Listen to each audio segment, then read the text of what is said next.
Dua terdakwa perkara kasus dugaan pungli atau tindak pidana korupsi jasa kurir di Bandara Soekarno-Hatta divonis 3 tahun 6 bulan penjara.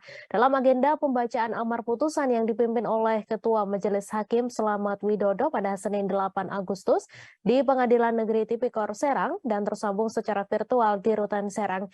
Ketua Majelis Hakim membacakan amar putusan atas dua terdakwa, Kurnia Ahmad Buhari dan Vincentius Istiko Murtiaji. Untuk informasi selengkapnya akan disampaikan langsung oleh wartawan Tribun Banten Ahmad Tajudin yang kini sudah terhubung bersama kami. Silakan rekan Tajudin. Baik rekan Mei dan Tribuners, perlu diketahui bahwa dua terdakwa kasus perkara dugaan pungli atau tindak pidana korupsi jasa kurir di Bandara Soekarno-Hatta divonis 3 tahun 6 bulan penjara. Di mana dalam agenda pembacaan amar putusan yang dipimpin oleh Ketua Majelis Hakim Slamet Widodo pada Senin 8 Agustus 2022 di Pengadilan Negeri Tipikor Serang, Ketua Majelis Hakim memutuskan bahwa terdakwa Kurnia Ahmad Bukhari atau QAB, mantan Kabid Pelayanan dan Fasilitas Kepabean dan Cukai pada Kantor Pelayanan Umum Ditjen Bea Cukai Tipe C Soekarno-Hatta, serta terdakwa Vincentius Istiko Murtiaji atau berinisial PM, mantan Kasih Pelayanan Fasilitas Kepabean dan Cukai pada Kantor Pelayanan Umum Ditjen Bea Cukai Tipe C Soekarno-Hatta, di mana keduanya dinilai telah terbukti secara sah dan meyakinkan telah melakukan tindak pidana korupsi berupa pemerasan terhadap perusahaan jasa titipan PT Sinergi Karya Karisma atau SKK dan juga PT Eldita Sarana Logistik atau SL.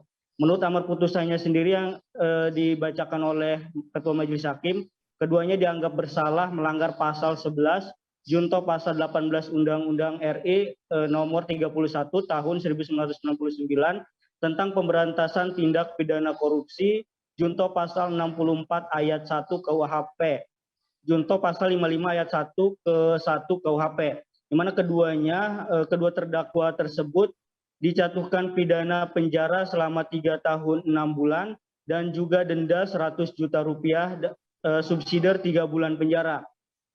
Diketahui bahwa vonis yang diberikan oleh Ketua Majelis Hakim ini lebih besar dibandingkan dengan tuntutan yang disampaikan oleh Jaksa Penuntut Umum Kejati Banten, di mana dalam tuntutannya sendiri tim JPU Kejati Banten menuntut kedua terdakwa ini 2 tahun 6 bulan penjara dan denda 100 juta. Namun dalam putusannya sendiri diputuskan lebih berat, yaitu sekitar 3 tahun 6 bulan atau lebih tinggi, lebih berat 1 tahun. Dan dalam putusannya sendiri dari dua terdakwa tersebut terdakwa berinisial QAB melakukan banding atas putusan yang disampaikan oleh Majelis Hakim.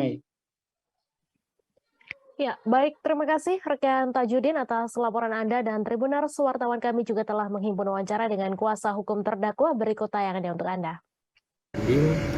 Terhadap putusan ini 1 tahun lebih berat dibanding tuntutan ya. Tuntutan itu 2 tahun 6 bulan, 3 tahun 6 bulan.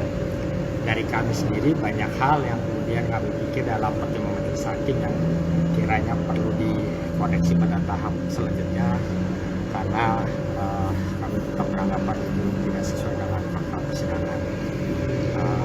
Hal-hal yang menjadi majelis hakim saya pikir hanya lebih kepada tadi sendiri majelis hakim melakukan sebagai persangkaan, di mana klien kami sama sekali tidak terbukti menerima uang, dan penerimaan uang itu menurut pertimbangan putusan ini adalah melalui saksi tim atau terdakwa di perkara yang lain.